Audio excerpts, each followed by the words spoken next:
जब रात के 12:30 1 बज गए थे तो अमन को ये राइड एक्सेप्ट नहीं करनी चाहिए थी। उसे अपने घर निकल जाना चाहिए था। अगर वो उस समय घर निकल जाता तो अमन की ये कहानी मैं आपको बता नहीं रहा होता। नमस्कार दोस्तों, अगर आप मेरे चैनल पर नए हैं तो प्लीज़ चैनल को सब्सक्राइब कर साथ में बेल आइकन भी दबा दें। मैं आपको यहाँ से हॉरर कहानियाँ सुनाता हूँ। आज की हमारी कहानी अमन की है। अमन एक रैपिडो ड्राइवर है जो रात को और सुबह भी काम किया करते हैं। अमन किसी शादी में जाकर आया था। शाम हो गई थी। अमन सोच रहा था कि उसे अब काम पर निकल जाना चाहिए। शाम के 6 बज रहे थे। अमन 2 हेलमेट उठाता है, अपनी आईडी ऑन करता है और काम के लिए निकल जाता है। कुछ दूर जाने के बाद उसकी राइड एक्सेप्ट होती है। ऐसे करते करते उसने 700-800 रुपये 11:30-12 बजे तक कमा लिए थे। उसे अब घर निकल जाना चाहिए था, लेकिन ये जो कच्चा लालच होता है ना, ये इंसान को किसी बड़ी मुसीबत में फंसा देता है। रात के करीब 12:30 पौने 1 का टाइम हो रहा था। तभी उसके पास एक राइड बजती है। लोकेशन 1-1.5 किलोमीटर के पास की थी पिकअप लोकेशन। अमन सोचता है कि क्या करें, चलना चाहिए या फिर घर निकल जाए। वो सोचता है कि यार 200-250 रुपये और कमा लेंगे, चलते हैं। वो लोकेशन पर पहुंचता है। वहाँ एक औरत खड़ी हुई थी।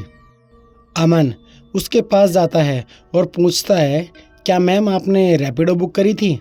तभी वो औरत हाँ में इशारा करती है। उसका चेहरा बिल्कुल क्लियर दिखाई नहीं दे रहा था। उसके मुंह पर बाल आ रहे थे और उसके हाथ में एक गुड़िया थी। यह देखकर अमन को काफ़ी अजीब सा लगा कि ये कोई इंसान ही है या कोई और हो सकता है।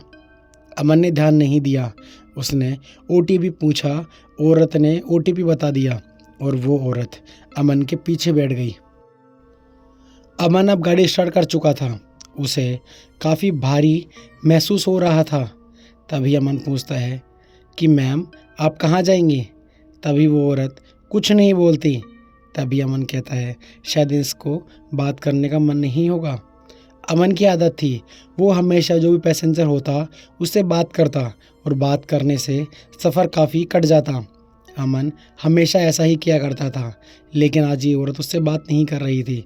अमन को लगा कि हाँ, कई लोग ऐसे होते हैं जो बात करना प्रिपेयर नहीं करते, वो बस अपने मंजिल तक पहुंचना चाहते हैं। अमन को अभी भी 12-13 किलोमीटर दिखा रहा था जहां उस औरत को ड्रॉप करना था। 2-3 किलोमीटर ही कटे थे। तभी उसे ऐसा लगा कि वो जो गुड़िया उसके हाथ में थी वो उसे छू रही है, उसे टच कर रही है। अमन को बड़ा ही अजीब सा लगा कि ये गुड़िया तो ज़िंदा तो है नहीं, ये मुझे टच कैसे कर रही है।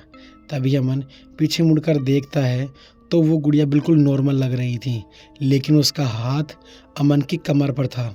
अमन को लगा कि शायद हो सकता है कि ये कोई ऐसी डॉल हो जो घूम जाती है, जैसे अक्सर होता है ना कि कोई रोबोट जैसी गुड़िया होती है, उसे वैसा ही लगा। अमन ने ज़्यादा ध्यान नहीं दिया और वो गाड़ी अब तेज़ चलाने लगा। तभी वो जो औरत पीछे बैठी हुई थी और उसके हाथ में जो गुड़िया थी वो उसे टच करने लगी फिर से।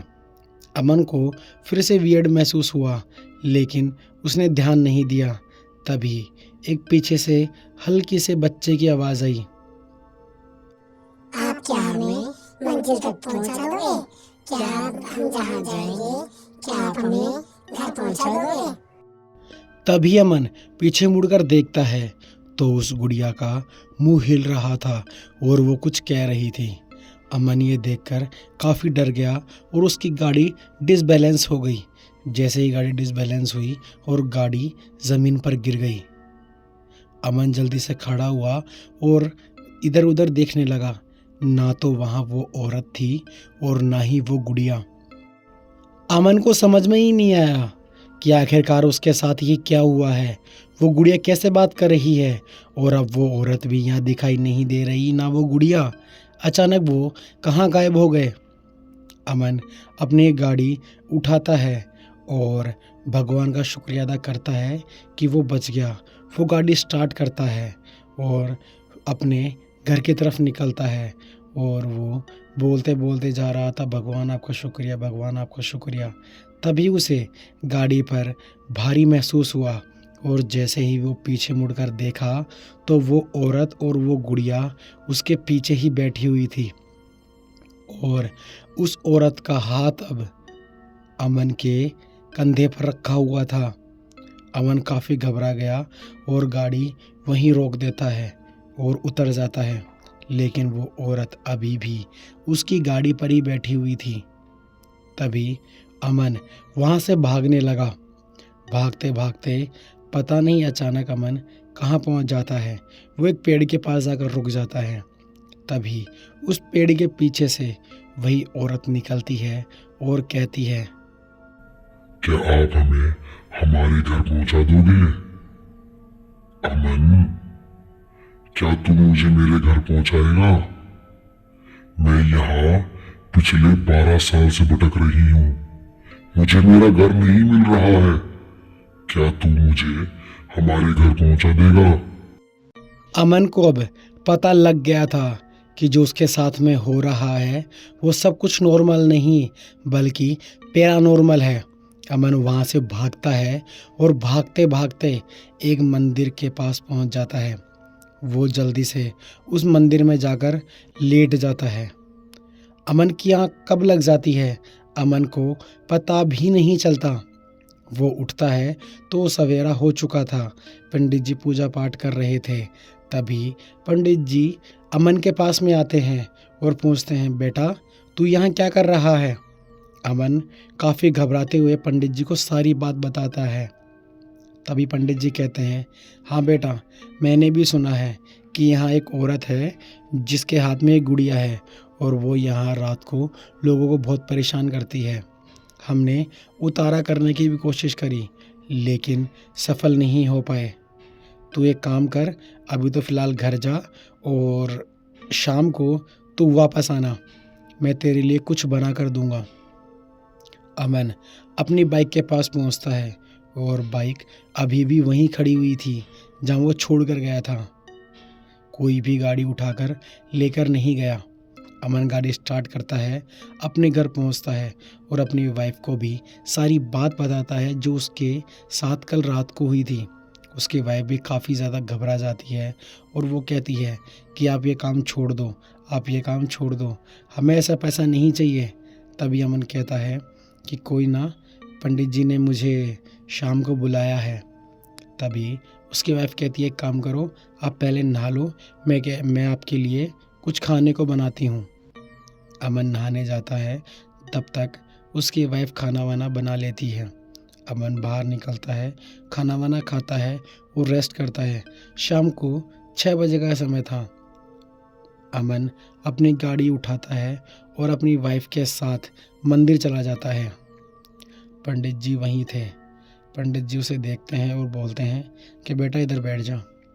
पंडित जी ने उसके लिए मंत्र जाप किया और एक धागा बनाया जो रक्षा कवच था। रक्षा कवच पंडित जी ने अमन के हाथ में बांधा और उसे बोला कि ध्यान रखना, कुछ भी हो जाए इस धागे को अगले 7 दिन मत उतारना और तुझे 7 दिन इसी मंदिर में आकर जोत करनी पड़ेगी और अपनी नज़र उतरवानी पड़ेगी। अमन वैसा ही करता है, अपने घर जाता है और खाना खाकर आज सो जाता है। वो आज राइड पर नहीं गया था। अगले 7 दिन अमन पंडित जी के द्वारा बताए गए सारे काम करता है। अब उसे एक बार भी ऐसा कोई फील नहीं हुआ और ना ही उसे अब तक कोई ऐसा एक्सपीरियंस हुआ। अमन बताते हैं कि वो उनका पहला और लास्ट एक्सपीरियंस था।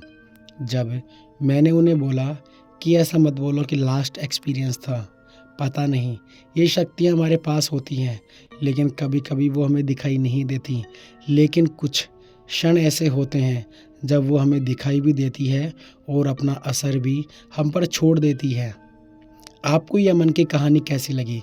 अगर अमन की कहानी आपको अच्छी लगी तो प्लीज़ चैनल को सब्सक्राइब करें, साथ में बेल आइकन भी दबा दें। मैं आपको यहाँ से हॉरर कहानियाँ सुनाता हूँ। मैंने देखा है अक्सर आप मेरी कहानियाँ सुनते हैं पर चैनल सब्सक्राइब नहीं करते, तो आपसे हम्बल रिक्वेस्ट है कि आप मेरे चैनल को सब्सक्राइब करें, साथ में बेल आइकन भी दबा दें। और आप कहाँ से देख रहे हैं वो आप मुझे कमेंट बॉक्स में बता सकते हैं।